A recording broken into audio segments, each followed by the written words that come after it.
ગુજરાતના પાટનગર Gandhinagar capital railway સ્ટેશનથી વેરાવળ જવા માટે ઇન્ટરસિટી એક્સપ્રેસ જેનો નંબર છે 19119 રોજ સવારે 10:30 ગાંધીનગરથી ઉપડે છે અને સાંજે 7:30 વાગે વેરાવળ પહોંચાડે છે.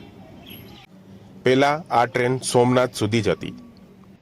સોમનાથના રેલવે સ્ટેશનનું રિનોવેશન કામ ચાલુ હોવાથી આ ટ્રેન વેરાવળ સુધી જ જાય છે.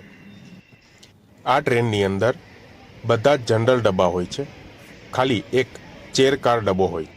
ચેર કાર ડબ્બામાં જ તમે રિઝર્વેશન કરાવી શકશો. બાકી લોકલ જનરલ ટિકિટ લઈને બાકીના ડબ્બામાં તમે બેસી શકશો. આ ટ્રેન વેરાવળથી સવારે 7:25 ઉપડે છે અને ગાંધીનગર કેપિટલ સાંજે 4 વાગે આવે છે. એનો નંબર છે 19120.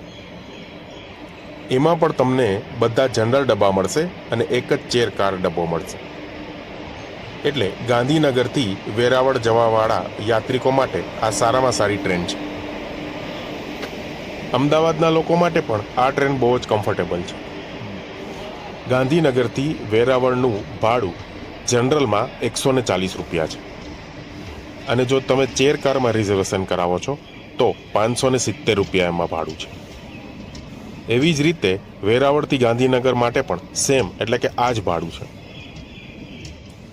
આ train Chandodiya, Ambli road, Viramgam, Surendranagar, Than junction, Wankaner, Rajkot, Bhaktinagar, Gondal, Virpur, Navagadh, Jetalsar, Junagadh, Keshod, માલિયાહાટાની, ચોરવાડ થઈને વેરાવળ પહોંચે છે.